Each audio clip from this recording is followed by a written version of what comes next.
तुम बच्चे अपने धर्म को नहीं बढ़ाते हो,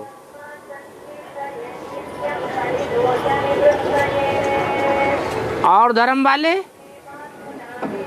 अपने धर्म की वृद्धि में लगे रहते हैं।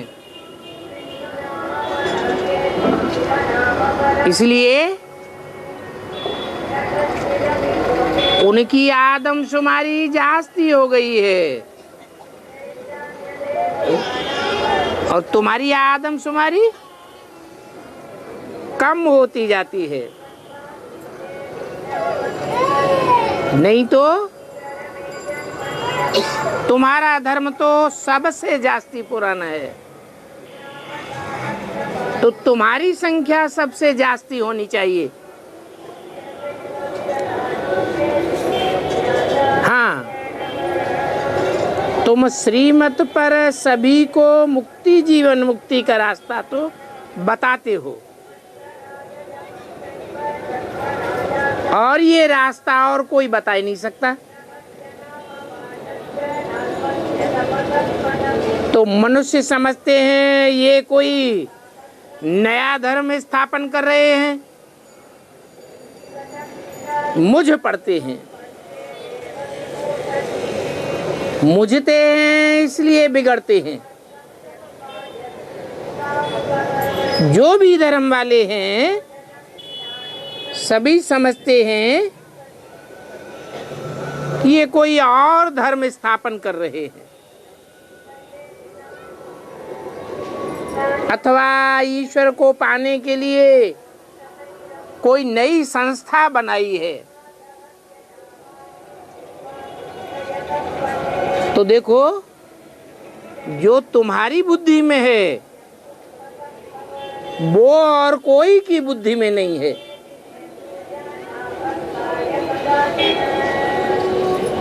उन धर्म वालों को तो पता ही नहीं है कि दुनिया खत्म होने वाली है, तो अपने धर्म की वृद्धि में लगे हुए हैं। और तुमको तो पता है क्या कि हम कितनी भी वृद्धि करें तो भी दुनिया खलास हो जाएगी। ये 500-700 करोड़ की दुनिया नहीं रहेगी। तो ये बात सिर्फ तुम बच्चे ही जानते हो कि हम अपना राजभाग स्थापन कर रहे हैं। विकारों पर जीत कैसे पानी है ये और कोई भी नहीं सिखाते हैं, कोई भी धर्म में नहीं सिखाया जाता कि विकारों पर जीत पाओ तो दुनिया की आबादी कम हो जाएगी और निर्विकारी देवताएं रह जाएंगी, देव आत्माएं ही बचेंगी और बाकी सब विकार को फैलाने वाले धर्म खलास हो जाएंगे। तो देखो, तुम्हारी बात तो अलग है, इस पुरानी दुनिया से जाना है, नई दुनिया स्थापन हो रही है, ये बात कोई की बुद्धि में नहीं है।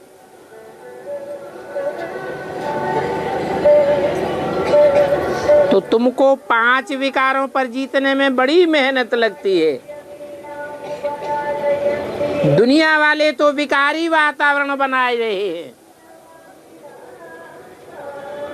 और तुम मुट्ठी भर बच्चे निर्विकारी बनने के लिए मेहनत करते हो।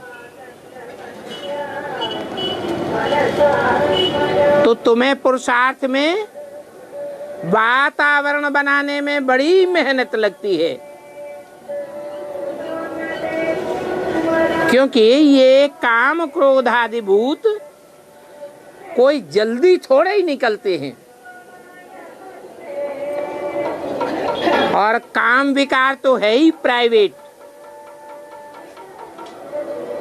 बहुत गुप्त विकार है, और विकार तो सबके सामने आ जावेंगे, देखने में आ जावेंगे, सुनने में आ जावेंगे, परंतु काम विकार तो कितना गुप्त है। क्रोध को प्राइवेट नहीं कहेंगे। जिनको क्रोध आता है वो झट भों भों भों भों करने लग पड़ते हैं। कितना भौंकते हैं। अभी तुम बच्चों को समझाया जाता है कि जिनमें क्रोध है वो है आसुरी संप्रदाय, राक्षस हैं। तो उन क्रोध करने वालों की बात मत सुनो।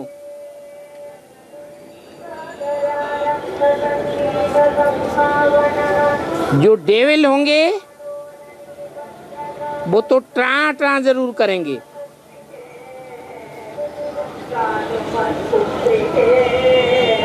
जब वो ट्रा ट्रा करते हैं तो उनको पता ही नहीं पड़ेगा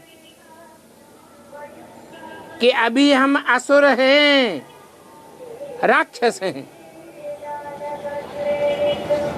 तो ऐसे समय पर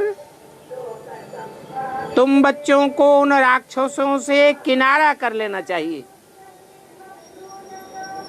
उनका सामना नहीं करना चाहिए, क्योंकि उनको कोई चीज नहीं मिलती है तो भौं भौं करने लग पड़ते हैं। जिनको लोभ आता है तो लोभ में भी भूं भूं करते हैं। उनकी कोई आस पूरी नहीं होती है तो भूं भूं करते हैं ना। अब यहाँ बाप के सामने तो ऐसी भूं भूं नहीं करनी चाहिए। बड़े अच्छे लक्षण चाहिए, पिछाड़ी में सुधरेंगे, जल्दी नहीं सुधरते हैं। जो दैवी गुण वाले होंगे वो तो बहुत मीठे शांत चित्त दिखाई देंगे। जिनको क्रोध आता है वो तो अपन को भी दुखी करेंगे और औरों को भी दुखी करेंगे। कोई चीज नहीं मिलती है तो सीनियर के पास जाना चाहिए, क्योंकि हर एक बात में युक्ति से चलना होता है। अपने हाथ में ला नहीं उठाना चाहिए। हर बात में कायदे कानून होते हैं। वास्तव में कोई भी किसी को गाली नहीं दे सकता। जो गाली देते हैं वो भी अपने हाथ में ला उठाए लेते हैं।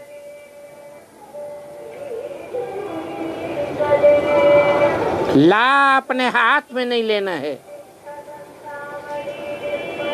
क्योंकि सबसे जास्ती तो लाफुल बाप है। आपस में लड़ने झगड़ने से तो बाप के पास चले जाओ, बाबा पूछेंगे क्या चाहिए, क्योंकि भूत तो सभी में है। कुछ न कुछ भूत तो हर एक में है। तो अपने देह अभिमान में आकर सब कुछ भूल जाते हैं। बाप ने तो समझाया है, सिमर सिमर सुख पाओ। क्योंकि अभी तुम तमो प्रधान से सतो प्रधान की ओर ऊपर चढ़ते जाते हो। तो ये बाप से शिक्षा मिलती है कि तुम अति दुख से अति सुख में जाने वाले हो। अगर कम याद करेंगे तो कम मैनर्स आवेंगे। मैनर्स बड़े अच्छे होने चाहिए। हर एक समझते हैं कि हमारे में कहां तक मैनर्स आए हैं। बाबा भी समझाते हैं कि अपनी याद की मेहनत बढ़ाते जाओ। कोई में क्रोध है तो कोई में क्या है। आपस में भी सभी को मालूम तो पड़ता है ना। अभी तो सभी धर्म वाले तमो प्रधान बने पड़े हैं। क्यों? क्योंकि सभी का अंत है। ये दुनिया का ही अंत है। सारी दुनिया तमो प्रधान है।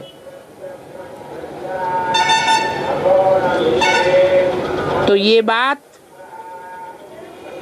कि सारी दुनिया तमो प्रधान है, सारी दुनिया पतित है, सभी गिरे हुए हैं, ये बात सारी दुनिया के विरुद्ध है। कोई धर्म वाले ये बात सुन करके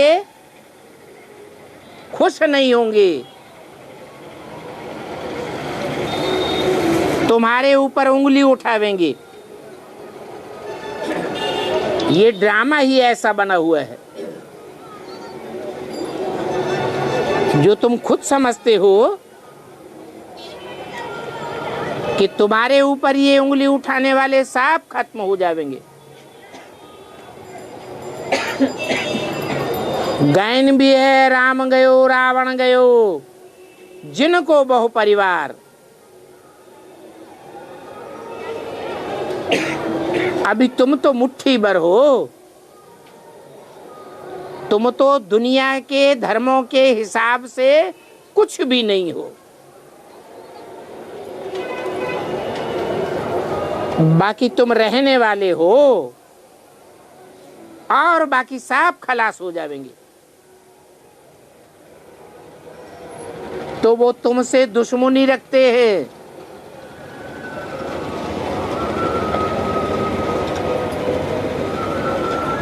वो दुश्मनी निकालेंगे। कहते हैं ये तो विनाश ही विनाश चिल्लाते रहते। तुम तो लिखते हो इस महाभारी महाभारत युद्ध के बाद ही विश्व में शांति होगी। ये महाविनाश के बाद ही दुनिया में शांति होगी। अति के बाद ही अंत होता है।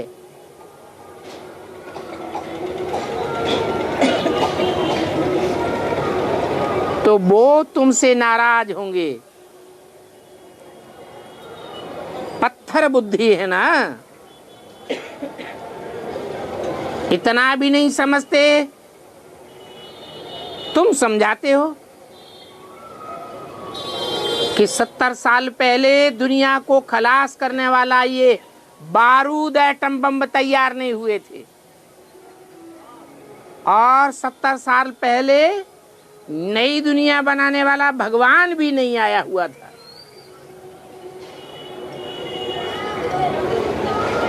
ये दोनों काम साथ साथ हो रहे हैं। नई दुनिया का फाउंडेशन भी पड़ रहा है और पुरानी दुनिया का विनाश भी सामने खड़ा है। तो उनकी बुद्धि में नहीं बैठता, क्योंकि पत्थर बुद्धि बन गए हैं।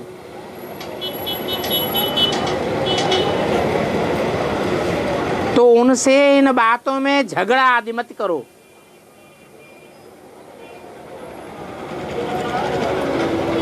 तुमको झगड़ने की कोई दरकार नहीं, सिर्फ बोलो कि बाप आया हुआ है जो सबका बाप है, वो कहते हैं तुम सब भाई भाई हो।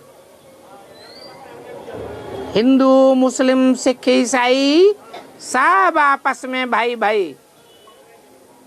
वो तभी होंगे जब सारी दुनिया एक बाप को पहचानेगी। तो सारी मनुष्य सृष्टि का बाप आया हुआ है। वो बाप कहते हैं मुझे याद करो।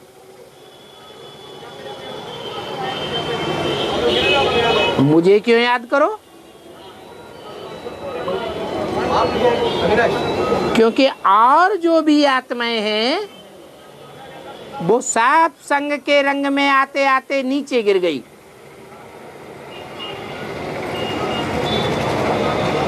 सब धर्म वाले नीचे गिर गए,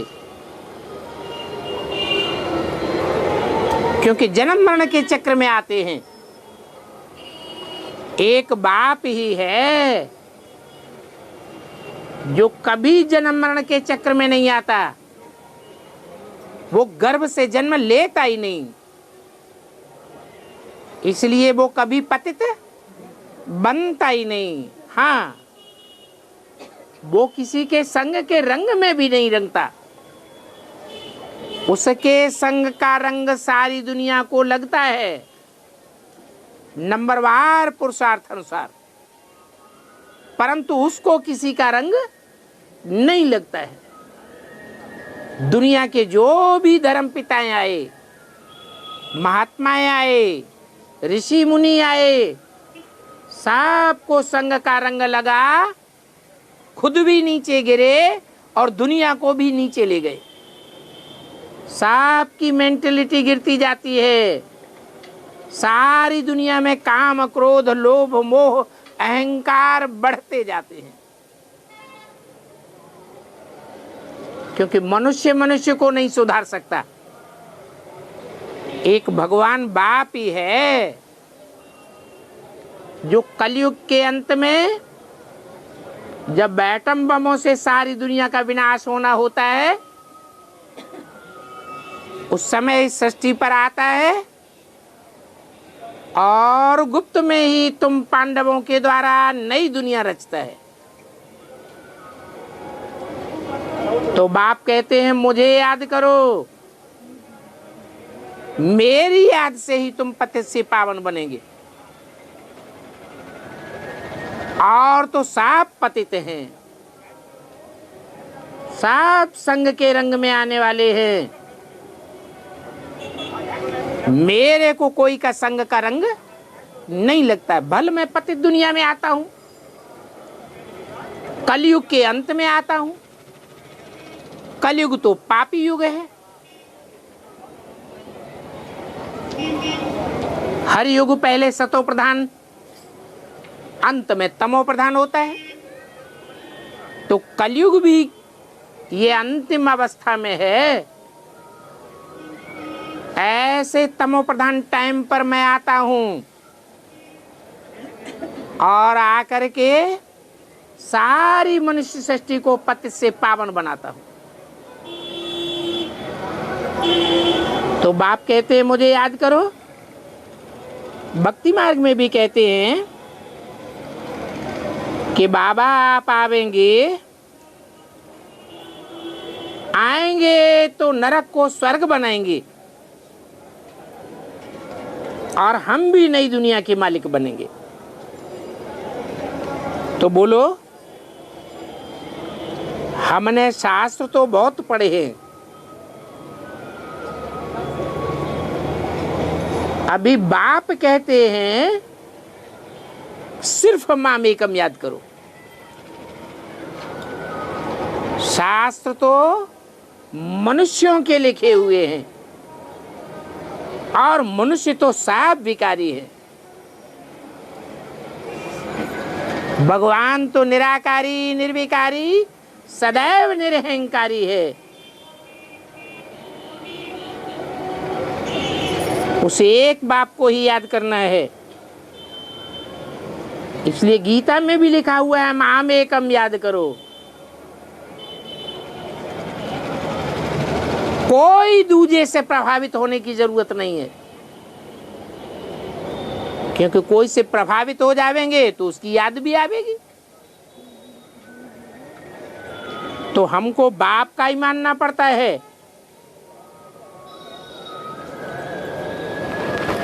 और बाप भारत में ही आते हैं, भारत में ही उनकी शिव जयंती मनाई जाती है। और देशों में और धर्मों में शिव जयंती नहीं मनाते हैं। वो शिव ही है जो सारी दुनिया का कल्याणकारी है। उनका नाम ही है शिव। शिव माने ही कल्याणकारी, तो जरूर उन्होंने सारी दुनिया का कल्याण किया है। अब तुम बच्चों के पास कितने आते हैं? कोई तो आकर के झट बहुत अच्छा ओपिनियन लिख देते हैं।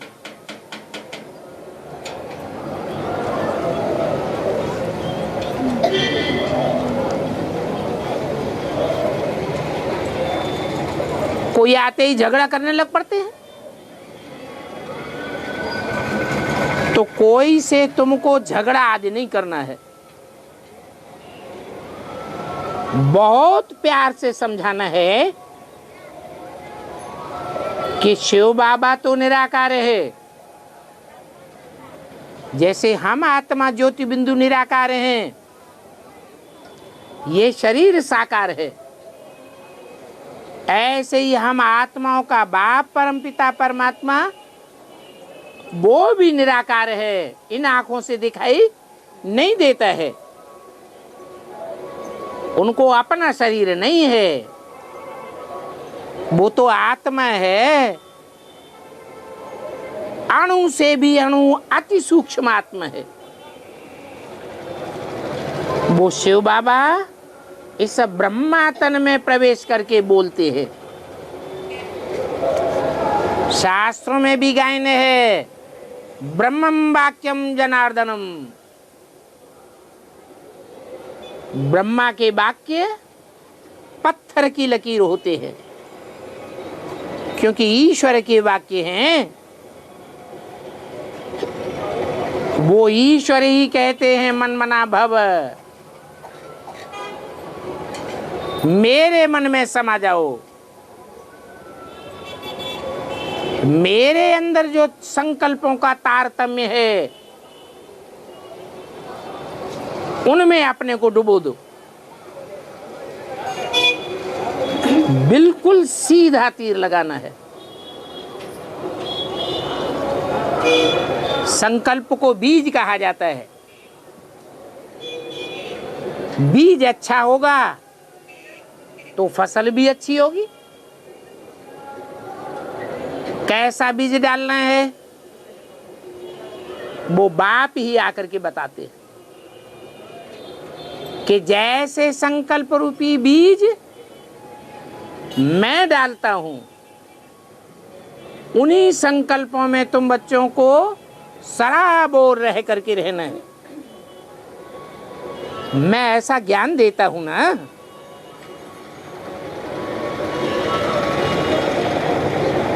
तो बाप कहते हैं मेरे साथ योग रखो तो तुम बहुत ऊंचे चले जाएंगे। योग प्यार को कहा जाता है। जितना तुम्हारी मेरे से प्रीति जुटती जाएगी उतना तुम ऊंची स्टेज में जाओगे। और प्रीति भी कब जुटेगी? जितना गुड़ डालेंगे उतना मीठा होगा। प्रीति जुड़ने का तरीका है, जो भी तन की ताकत है, जो भी कमाए हुए धन की ताकत है, जो भी मन के संकल्पों की ताकत है, जो भी मित्र संबंधियों की शक्ति है, समय की जितनी भी तुम्हारे पास शक्ति है, क्योंकि समय ही बड़ा बलवान है और समय की बहुत वैल्यू है। तो जितना जितना ईश्वरीय सेवा में लगावेंगे उतना उतना प्रभु में प्यार जुटेगा। जितना जितना तन मन धन से अपने को अर्पण करते जावेंगे, तुम्हारा मन शीशे के मुआफिक दर्पण बन जाएगा।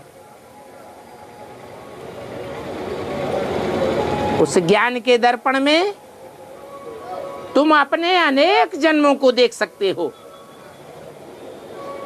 अपने अनेक जन्मों के संगी साथियों को भी देख सकते हो। ऐसा ज्ञान जो भगवान आकर के देते हैं, कोई दे ही नहीं सकता। भगवान बाप ही आकर के बताते हैं, तुम आत्मा रूपी एक्टर्स हो, तुमने ये शरीर रूपी कपड़ा धारण किया है पार्ट बजाने के लिए, और ये शरीर तुम्हारा बहुत वैल्यूबल है, क्योंकि इस शरीर में ही तुमको भगवान बाप मिलता है। और भी पहले तुमने जन्म लिए हैं, अनेक जन्म लिए हैं, अनेक जन्मों में अनेक चोले धारण किए हैं, परंतु उनमें तो भक्ति ही भक्ति करते चले आए। भक्ति रावण के 10 सिरों से आती है। अनेक प्रकार की मतें हैं भक्ति मार्ग में। भक्ति माना ही भटकना। सबकी बुद्धि भटकती रहती है। मंदिर में जाओ, ठिकानों में जाओ, मस्जिद में जाओ, गिरजाघर में जाओ, कहां कहां भटकते रहते हैं तीर्थों में। भगवान के मिलने की तृप्ति कहीं नहीं होती। अभी तो तुम्हारी बुद्धि को ठिकाना मिल गया, बाप ही आकर के ठिकाने देते हैं। मनुष्य ने तो भरमाई दिया। मनुष्य गुरुओं ने बुद्धि को ठिकाना देने की बजाय भरमाई दिया। कह देते हैं भगवान सर्वव्यापी है, कण कण में मौजूद है। अभी भगवान बाप कहते हैं, मैं कण कण में मौजूद नहीं हूं, मैं सर्व में व्यापी नहीं हूं, हर एक आत्मा में परमात्मा व्याप्त नहीं है, मैं तो एक व्यापी बन करके आता हूं।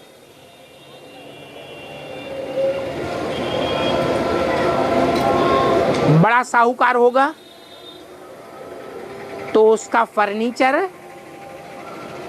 अच्छा वाला भव्य होगा या टूटा फूटा फर्नीचर होगा?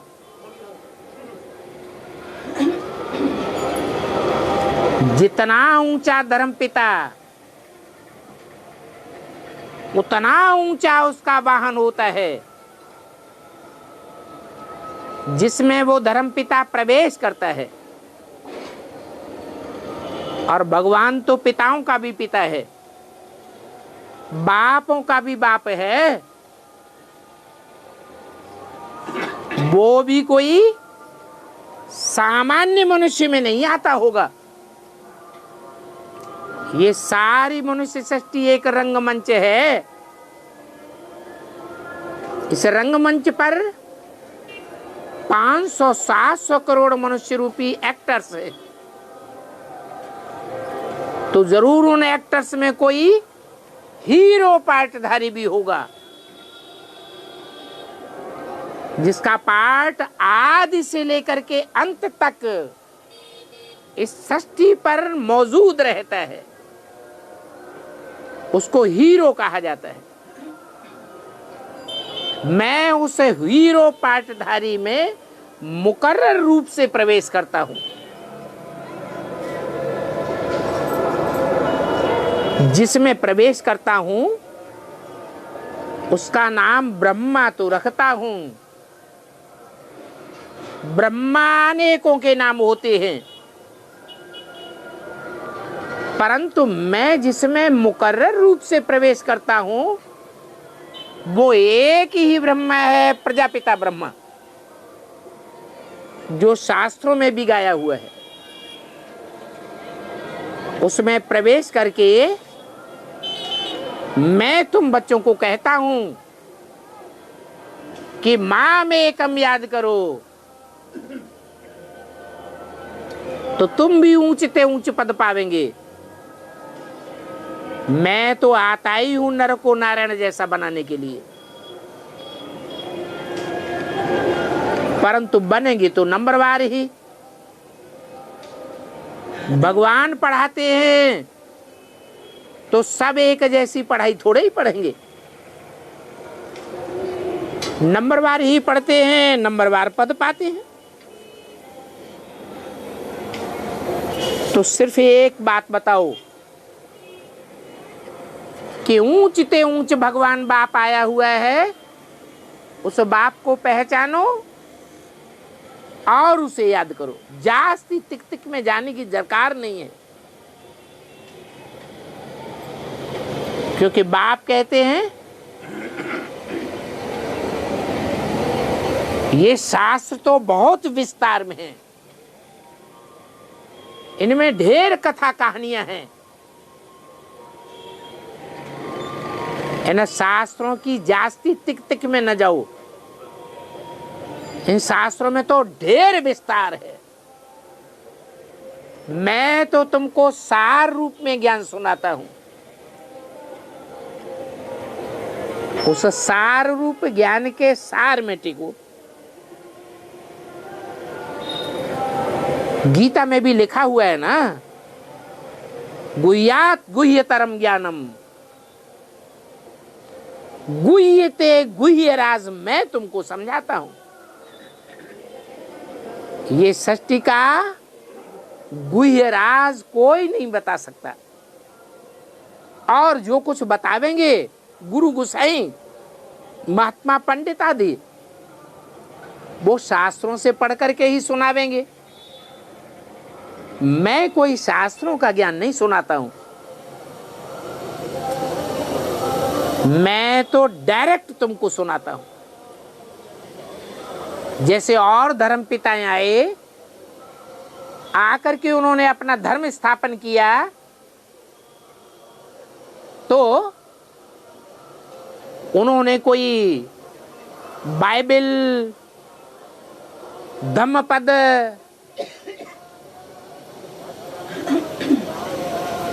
इनका पाठ थोड़े ही किया कि बाइबल क्राइस्ट ने गाई हो, धम्मपद महात्मा बुद्ध ने सुनाया हो, पढ़ा हो, मोहम्मद ने आकर के कुरान पढ़ी हो। नहीं, वो तो डायरेक्ट आकर के सुनाते हैं। बहुत वर्षों के बाद फिर उनके चेले चपाटे जो याद कर लेते हैं, कंठ कर लेते हैं उनके सुनाए हुए महावाक्य, उनको बैठ लिखते हैं।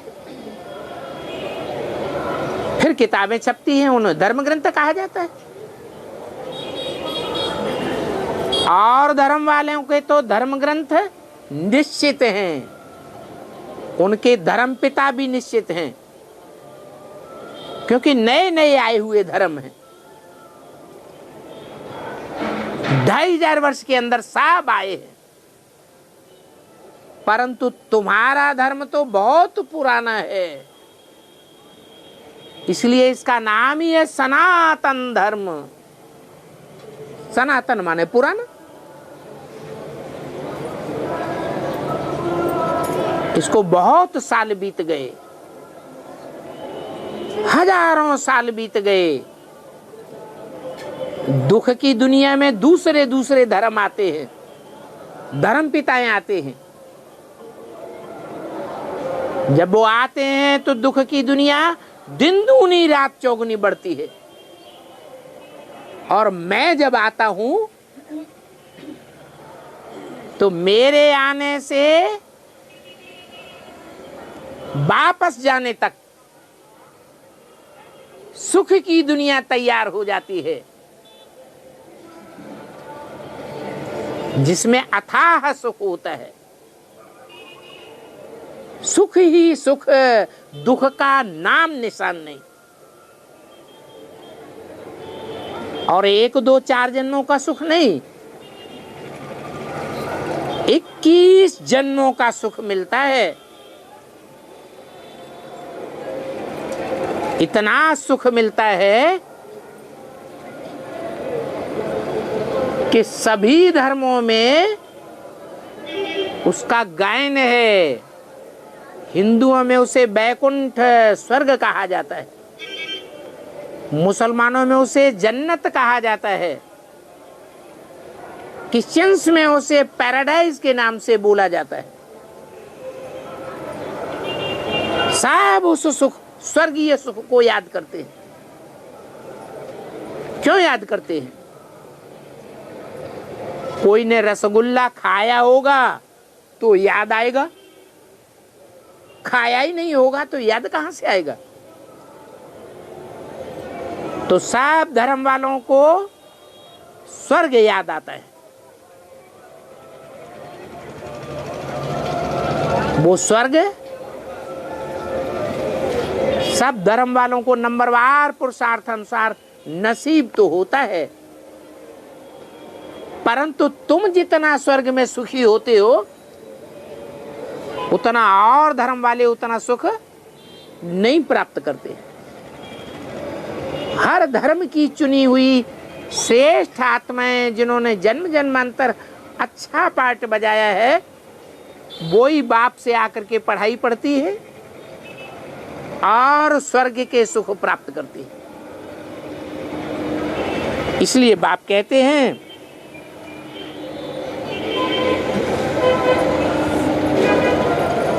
कि और सब बातों को छोड़ दो, एक ही बात सबको सुनाते रहो। अपन को आत्मा समझ बाप को याद करो। वो ऊंचते ऊंच बाप है, ऊंचते ऊंच पार्ट बजाने वाला है। तो एक ही बात सुनाते रहो और रेजगारी की बातें छोड़ते जाओ। परंतु कोई कोई बच्चों की क्रिमिनल आई ऐसी है जो डिटेल की बातें छोड़ते ही नहीं, सार में टिकते ही नहीं, कितना विस्तार में चले जाते हैं। ऐसे करते करते मर जावेंगे, परंतु अंत तक सार में नहीं टिकेंगे। खुद नहीं टिकेंगे तो दूसरों को भी नहीं टिकने देंगे, तो फिर माया की तरफ चले जाते हैं। तुम हरेक की चलन से समझ सकते हो, बाबा भी समझ सकते हैं। बहुत ऐसे बच्चे हैं जो अपनी गफलत को बताए देते हैं।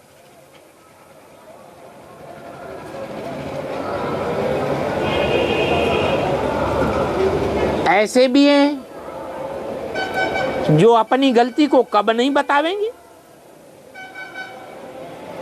बाबा की नॉलेज ऐसी है जो बस कोई भी कम काटे दिल आड़े करता रहे। ऐसे करते करते मीठे बन जाएंगे। मीठा बनने के लिए बहुत अच्छी युक्ति है। क्या? सहनशील बन जाओ। सहनशील बने रहेंगे तो तुम ऑटोमेटिक मीठे बनते जाएंगे। सहन न करने से झट भौं भौं करने लग पड़ते हैं। एक ही बात समझा करके छोड़ दो कि गॉड फादर सभी का बाप है। हिंदू हो, मुसलमान हो, सिख हो, ईसाई हो, कोई भी धर्म वाला हो, वो सबका बाप है। वो कहते हैं कि मैं बेहद का बाप हूं। बेहद के बाप से जरूर बेहद के सुख का वर्षा मिलता होगा। और जो मनुष्य आत्माएं हैं, बाप तो बनती हैं जन्म जन्मांतर, परंतु उनसे हद का वर्षा मिलता है। और परमपिता परमात्मा से बेहद सुख का वर्षा मिलता है। वो कहते हैं कि मेरे से वर्षा लेना है तो सिर्फ मुझे याद करो, यही शर्त है। मेरे अलावा अगर और कोई की याद आई तो बेविचारी याद आने से बेहद का वर्षा नहीं मिलेगा। अब सभी तो समझाने वाले एक जैसे नहीं है, क्योंकि खुद ही बेविचारी याद में रहते होंगे तो समझा भी नहीं सकेंगे। कईयों को तो बात करने का भी अकल नहीं है। उनमें देह अभिमान इतना कड़ा है कि कोई को कह भी नहीं सकते कि बाप को याद करो, तो देह अभिमान कम हो जावे। एक बाप को याद करने में ही विजय है। अनेकों की याद से हार खाते रहेंगे। अच्छा, बच्चों को गुड नाइट। छोटा सा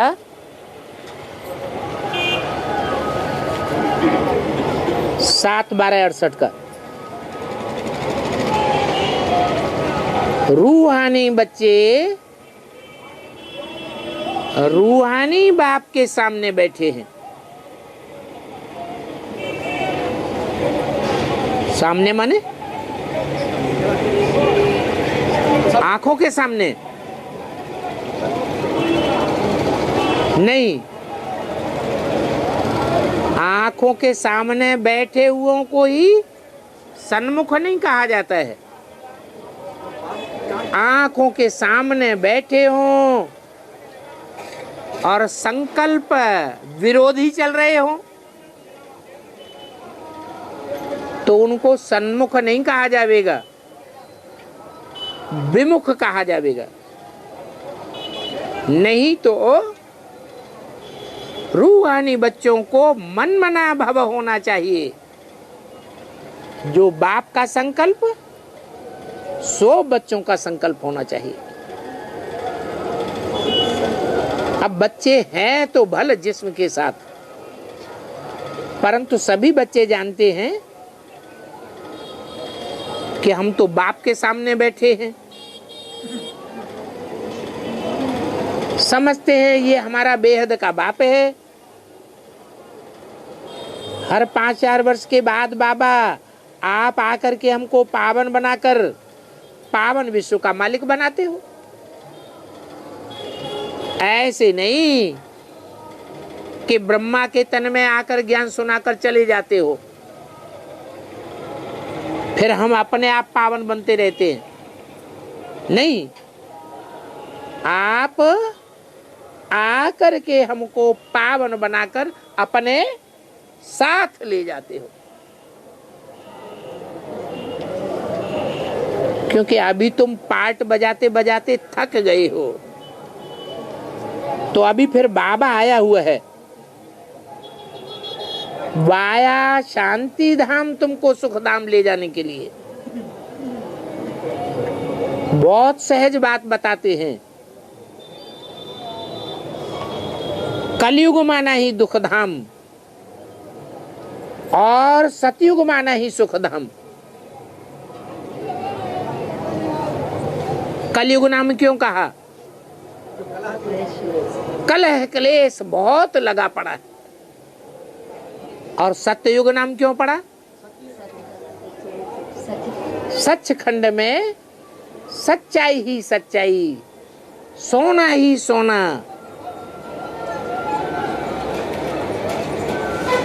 लोहे का और पत्थर का नाम निशान नहीं, वहां पत्थर बुद्धि होते ही नहीं।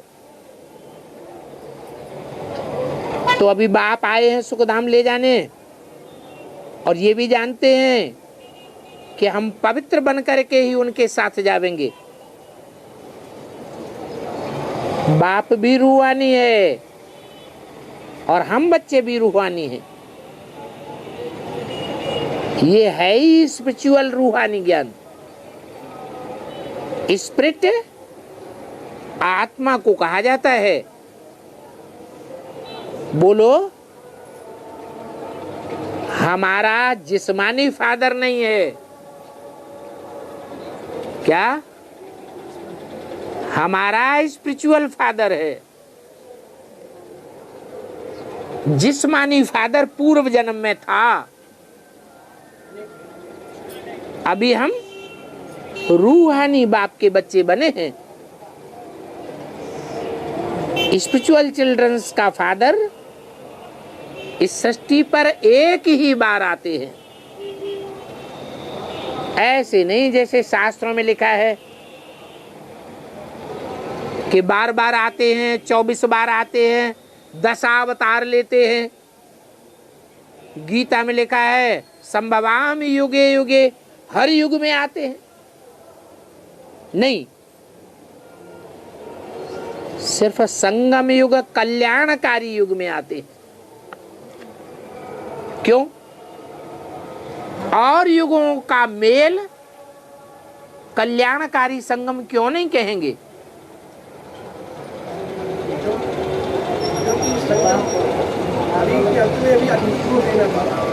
क्योंकि और युगों का जो मेल होता है, संगम होता है, उसमें नीचे ही गिरते हैं।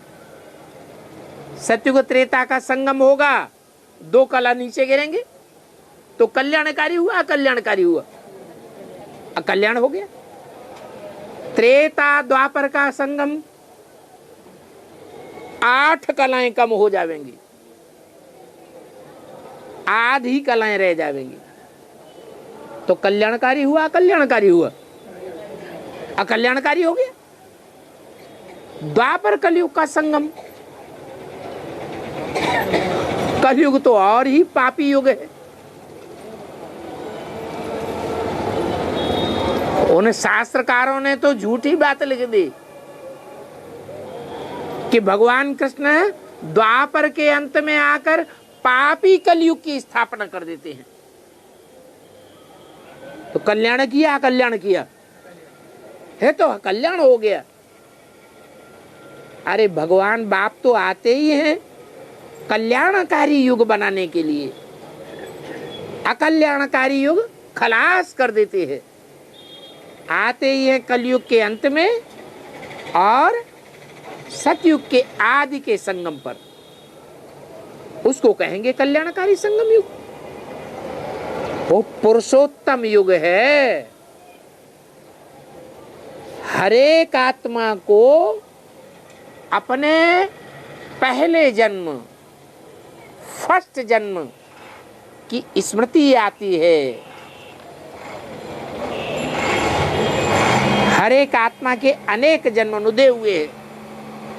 उन अनेक जन्मों में से फर्स्ट जन्म कौन सा है, वो यहां स्मृति में आवेगा।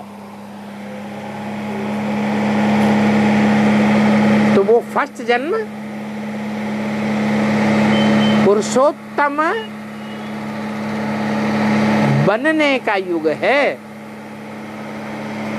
मान लो कोई आत्मा ने 84 जन्म लिए, तो 84 जन्मों में सबसे श्रेष्ठ पार्ट फर्स्ट जन्म में होगा कि लास्ट जन्म में होगा या मध्य में होगा? फर्स्ट जन्म में होगा। तो वो उत्तम बनने का पार्ट है। इसलिए पुरुषोत्तम संगम युग है। ये भारत में ही होता है। कोई दूसरे देश में ये पुरुषोत्तम संगम युग नहीं होता है। भारत में ही भगवान आते हैं और यहाँ ही ये पुरुषोत्तम संगम युग गाया जाता है, क्योंकि यहाँ ही पुरुष अर्थात आत्मा उत्तम बनती है।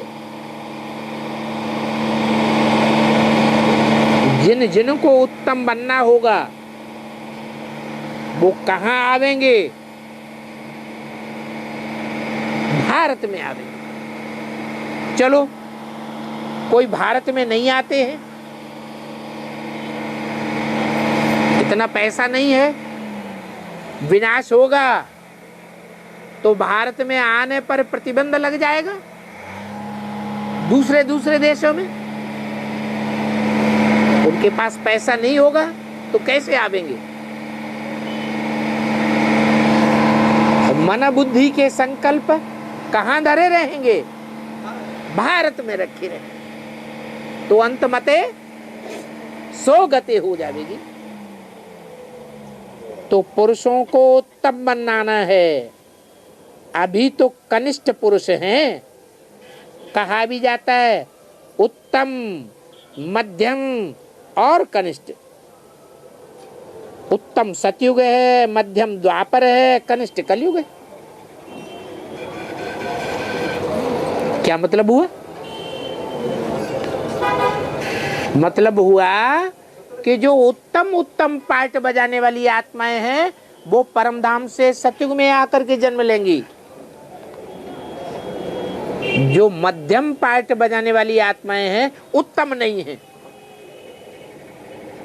वो कहां जन्म लेंगी? द्वापर में जन्म लेंगी।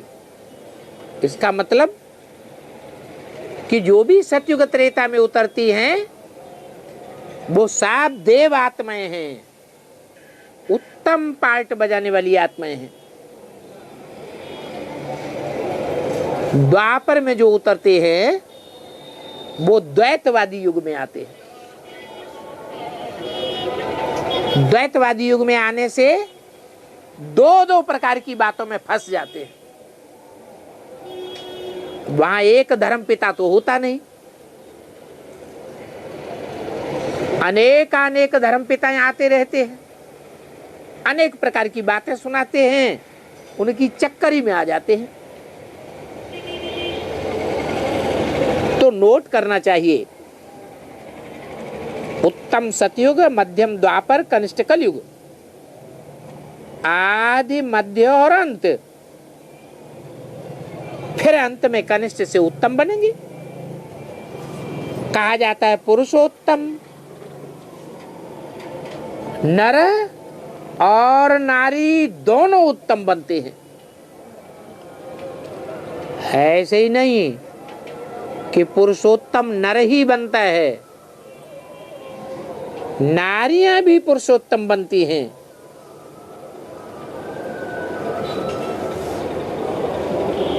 फिर गिरते हैं तो दोनों ही गिरते हैं। तो बाप नई नई बातें सुनाते हैं, ज्ञान सिर्फ बाप ही आकर के देते हैं। बाकी आत्माएं तो अज्ञान ही अज्ञान देती हैं। बाप के दिए हुए ज्ञान को रूहानी ज्ञान कहा जाता है। बाप जो ज्ञान देते हैं वो रूह का ज्ञान देते हैं, और मनुष्य जो ज्ञान देते हैं जिस्मानी ज्ञान देते हैं। ज्ञान का सागर एक ही बाप है। ज्ञान तब मिलता है जब मनुष्य अज्ञान अंधेरे में होते हैं, तभी ज्ञान का महत्व है। सत्युग में बैठकर ज्ञान सुनेंगे क्या? नहीं। वहां क्यों नहीं सुनेंगे? वहां तो समाया हुआ है। क्या समाया हुआ है? ज्ञान का प्रैक्टिकल रूप समाया हुआ है, सार स्वरूप समाया हुआ है। मैं ज्योति बिंदु आत्मा हूं। और यहां तो घड़ी घड़ी भूल जाते हैं।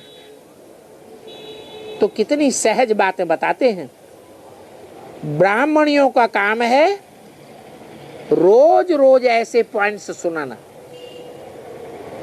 इस संगम को बहुत महत्व दिया जाता है। स्पिरिचुअल नॉलेज इस संगम युग पर सिर्फ बाप ही आकर के देते हैं। अरे संगम युग पर स्पिरिचुअल नॉलेज सिर्फ बाप ही देते हैं, और हम ब्राह्मण नहीं देते हैं? स्पिरिचुअल नॉलेज देते हैं या नहीं देते हैं? यहां तो बोला स्पिरिचुअल नॉलेज सिर्फ स्पिरिचुअल फादर ही देते हैं। इसका मतलब बाप से सुनकर के जो और बाद में सुनाते हैं ब्राह्मण, वो कुछ न कुछ अपनी मनमत मिक्स करते हैं। जैसे दूध के घड़े में एक बूंद विष का डाल दिया जाए, सांप का, तो सारा ही विष हो जाता है। तो थोड़ी सी भी मनमत अगर मिक्स हो गई ज्ञान में, थोड़ी सी भी सुनाते समय क्रिमिनलाई हो गई, तो ज्ञान कैसा हो जाता है? स्पिरिचुअल हो जाता है या जिस्मानी ज्ञान हो जाता है? जिस्मानी हो जाता है। तो स्पिरिचुअल नॉलेज सिर्फ बाप ही देते हैं। इसलिए कहते हैं कि मेरे मुख से 2 अक्षर भी सुना तो रिजल्ट क्या होगा? स्वर्ग में जरूर आवेगा। इतना महत्व है स्पिरिचुअल बाप के मुख से स्पिरिचुअल नॉलेज सुनने का। अब हम तो हैं स्पिरिचुअल चिल्ड्रंस, हमको स्पिरिचुअल नॉलेज बाप देते हैं और सतो प्रधान बनने की युक्ति बताते हैं। पहले पहले ये शिक्षा देनी है, तुम आत्मा हो। कोई भी नया मिले तो पहले पहले क्या सुनाओ? है वकील नहीं हो, वकील साहब, डॉक्टर साहब, आप डॉक्टर नहीं हो। जब बच्चे के रूप में जन्म लिया था तब वकील डॉक्टर थे क्या? आप रोज रोज गिरगिट की तरह बदलने वाले हो या शाश्वत हो? असल में आप कौन हो? तो उनकी बुद्धि चकराएगी। फिर बताओ कि तुम असल में आत्मा हो। जब जन्म लिया था तब भी आत्मा थे, माता के पेट में थे तो भी आत्मा थे, और पेट में आने से पहले भी आत्मा ही थे। ये ज्ञान पक्का पक्का पहले पहले बुद्धि में बैठा हो। और आत्माओं का बाप है शिव बाबा, वो सदा पवित्र है। आत्माएं कभी पवित्र बनती हैं संगम युग में और कभी अपवित्र बनती हैं। उनको सदा पवित्र नहीं कहेंगे। एक बाप ही एवर प्योर है, बाकी सब नंबरवार है। तो बोला सतो प्रधान सतो रजो तमो में आत्मा ही आती है। गोल्डन एज सिल्वर एज में आत्मा आती है। इस समय तो सब है आयरन एज, और आयरन एज सिल्वर एज आदि इस दुनिया को ही कहा जाता है। जैसा सोना वैसा जीवन बनता है, अर्थात जैसी आत्मा है वैसे ही शरीरों का जन्म होता है। आत्मा सतो प्रधान है तो शरीर भी सतो प्रधान मिलते हैं। आत्मा तमो प्रधान है तो शरीर भी तमो प्रधान मिलते हैं। तो देखो, खाद डालने से ऐसी चीज बन जाती है, उसकी कीमत कम हो जाती है, माया की प्रवेशता हो जाती है ना। फिर बाप आते हैं पुरुषोत्तम संगम युग पर। इसको कुंभ का मेला कहा जाता है। कुंभ ज्ञान कलश को कहा जाता है। कौन सा है कुंभ? ये क्या है? ये खोपड़ा क्या है? ये कुंभ है। ये मिट्टी का पात्र है ना। ये ज्ञान कलश इसमें भरा जाता है। तो तुम बच्चों को अभी मालूम हुआ, आगे तो कुछ भी नहीं जानते थे, बंदर बुद्धि थे ना। अभी तो पारस बुद्धि बनते जाते हो। फिर संगम पर बाप ने आकर के मनुष्य बनाया, मनुष्य बुद्धि बनाया है, तो तुम ब्राह्मण बने हो। तुम मनुष्य को देवता बनाते हो, तुम पढ़ करके देवता बनते हो। तो कितना सहज ज्ञान है। और ये पक्का पक्का समझना है, स्पिरिचुअल नॉलेज स्पिरिचुअल फादर में ही होता है। फिर बात दोहराई। क्या बात दोहराई? स्पिरिचुअल नॉलेज सिर्फ स्पिरिचुअल फादर में ही होता है। सृष्टि के आदि मध्य अंत को वो ही जानते हैं। मनुष्य तो नेति नेति कहते आए।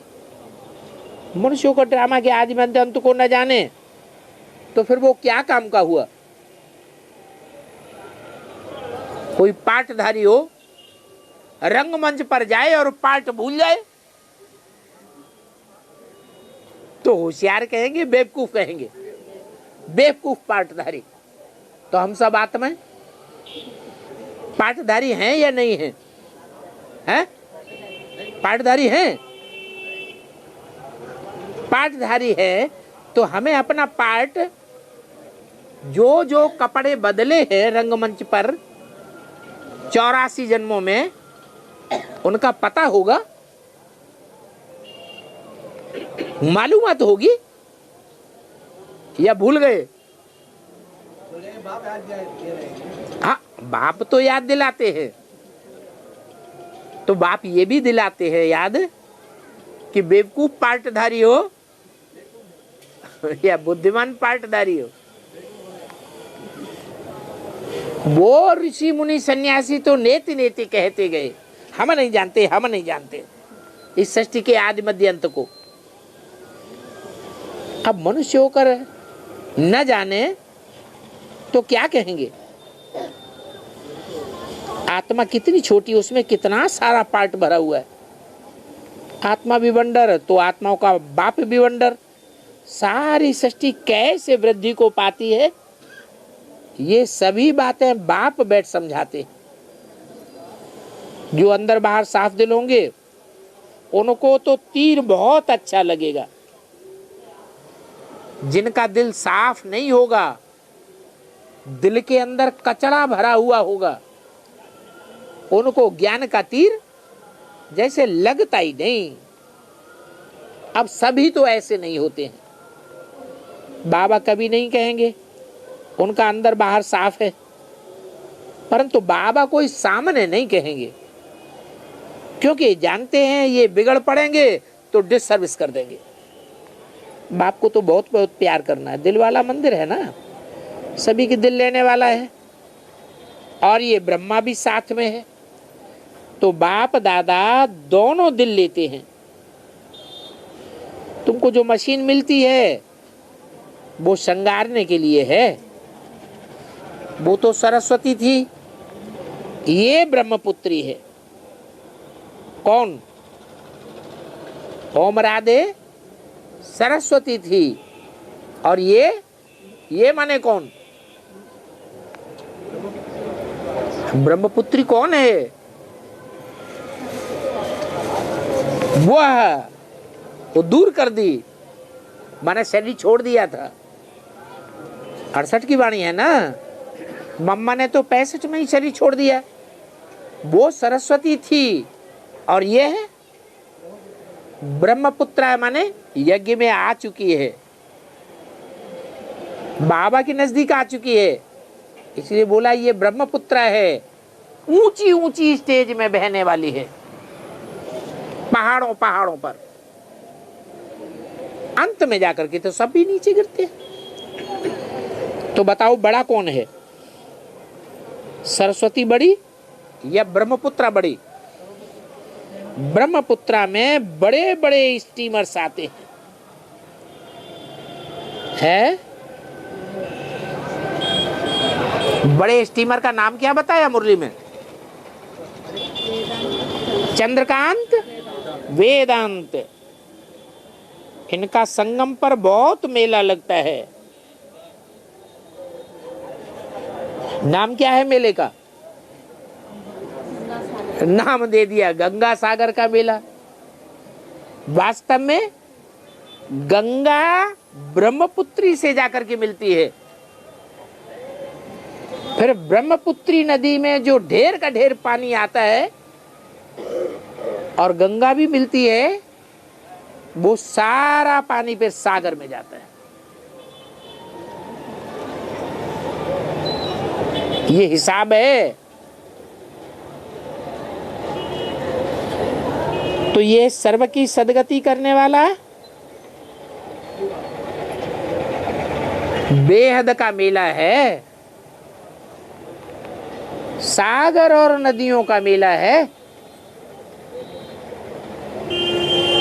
वो मेले लगते हैं ढेर के ढेर, उनमें कोई ज्ञान सागर बाप थोड़े ही होता है। नदियों का मेला लगता है। अब वो चाहे चैतन्य नदियों का मेला हो और चाहे जड़ नदियों का मेला हो, उसका इतना महत्व तो नहीं है। अभी तुम तो जानते हो कि सर्व तीर्थों में महान तीर्थ कौन सा है? आबू ही है। थोड़े समय में आबू का बहुत नाम हो जाएगा, कि सभी धर्मों का तीर्थ हो जाएगा, क्योंकि सभी की यहां से सदगति होती है, सब धर्म वालों की। अखबारों आदि में भी आवाज होगा। अभी आबू का इतना नाम नहीं है। क्या? अभी आबू का इतना नाम नहीं है। किसका नाम ज्यादा है?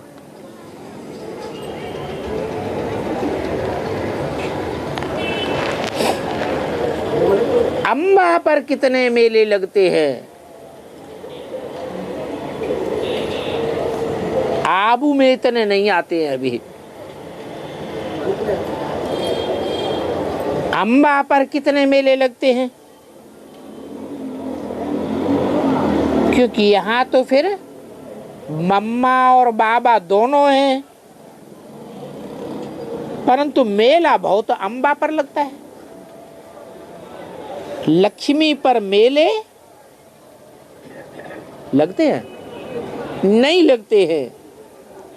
लक्ष्मी को तो तिजोरी में ले जाके बंद करते हैं। ये क्या बात हुई?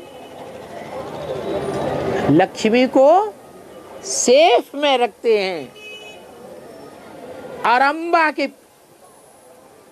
आगे पीछे कितने ढेर के ढेर पहुंच जाते हैं। क्या बात बता रही है? जगदम्बा की इतनी सुरक्षा नहीं है और लक्ष्मी की संगम पर बहुत सुरक्षा होती है। क्यों?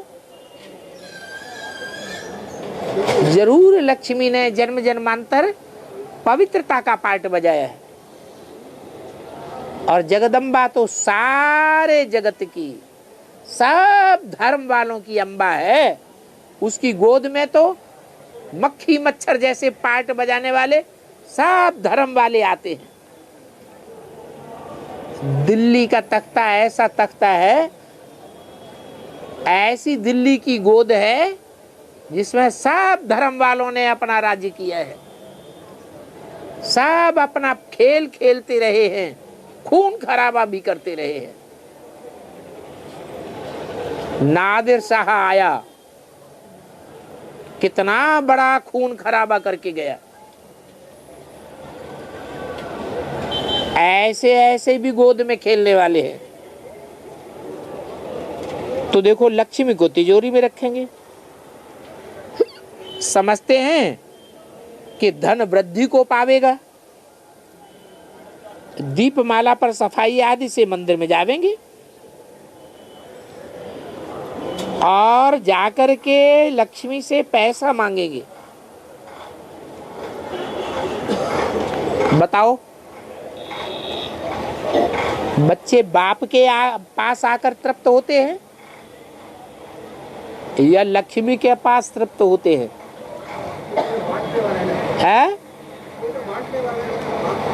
है लक्ष्मी भी किससे लेती है? बाप से लेकर के बांटती है। आत्मा 21 जन्म के लिए तृप्त हो जाती है।